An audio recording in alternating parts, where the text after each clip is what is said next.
dusanzwe dufise ingene ibijanye no gukingira agateka k'abana bitunganijwe ku mitumba hose. Hariho izo twita les CPE n'amakomite ajejwe gukingira agateka k'abana. Ayo makomite rero niyo aca kwirikirana abana ku mitumba, bakamenya ati umwana wo kwa naka afise ibibazo ibi nibi nibi nibi, twomufasha gutya vyotuma umwana aguma mu muryango. Rero n'umugambi wateguwe neza cane, kuko tugomba kumvisha ikibano ko ikibazo gishikiye mu muryango ari bo bonyene bashobora kugitorera umuti. Si buramatari ari hejuru ashobora kugitorera umuti, mugabo ni mu kibano batezo gutorera umuti ico kibazo. Kibananiye hariho commune. Murazi yuko leta yashizeho n'umunsi wo gushigikirana mu kibano, umunsi wa gatandatu wa nyuma wo mu kwezi kw'indwi. Iyo ni inzira yo kugira ngo ya miryango itishoboye ishobore kuronka ico ifashisha abana, ishobore gufasha. Hariho n'uwindi migambi muramaze kuyumva, ibi bita nawe nuze. N'uburyo kugira ngo imiryango yisununure mu buryo bwo kubaho. Rero ibyo yose ni migambi yo guherekeza, imigambi irangurwa kugira ngo iherekeze uyo mugambi nyamukuru kugira ngo abana bagira iteka mu muryango. Iruhande y'ivyo hari yindi migambi yafashwe, tuvuge nka mu gisagara ca Bujumbura. Twarabonye yuko abana benshi bari mu barabara usanga bava muri aya makartier yo kumpera y'igisagara. Dufate za Buterere, Kamenge, Kanyosha, Musaga.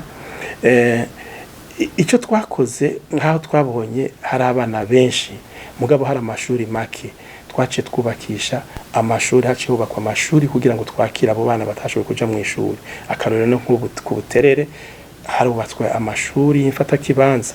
Ubu naho turiko turategura umugambi wuko hubakwa amashuri akomeye kugira bashobore kwakira abana bose batari basanzwe baja ku ishuri. Muri rusangi n'umugambi tubona ko uri kuragenda neza. Tumaze gukura mu barabara abana barenga 4,000. Andwa nta bana ngaha mu gisagara, nta bana murasubira kubona bangana 4,000 bagarutse ngaha. Kenshi mbere usanga abana, ivyo tumaze kubona, abana bava ruguru mu ntara za ruguru ni bake bagarutse mu gisagara ca Bujumbura. Ubutumwa ndabuha abo bose bafise uruhara mu bijanye n'ibi n'uyu mugambi wacu. Nobabwira icambere, hariho nk'aba bantu usanga bafashiriza abana mu barabara. Hagiye umuhaye udufaranga cyangwa ukamuha ico kindi kintu mu barabara, umwana we acabona yuko ari ugusubira hahandi kugira asubire kuja kurondera y'igihumbi, asubire kuja kurondera y'ibihumbi 200. Rero twagomba kumenyesha abantu bahora bagomba gufashiriza abana mu barabara ko atari uburyo bwiza bwo gufasha.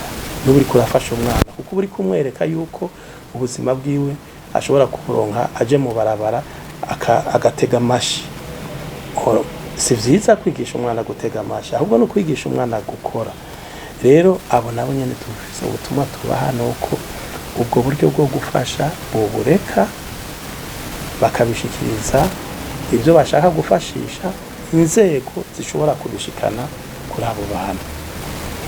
Ubundi butumwa ndabushikiriza abo dusanzwe dukorana muri iki gikorwa, abari mu ntwaro, kuko barafise uruhara nabo nyene, barafise uruhara ntangere mu kufasha kumvisha imiryango yuko imiryango ifise uruhara runini mu ndero y'abana. Iyo abavyeyi badakurikiranye abana babo, iyo umuvyeyi ava muhira mu gitondo agataha ijoro, ntamenye ingene umwana yiriwe, ntamenye iyo yiriwe, ntamenye ico yirirwa arakora, urumva navyo si vyiza. Nabo nyene no kwikubita agashi.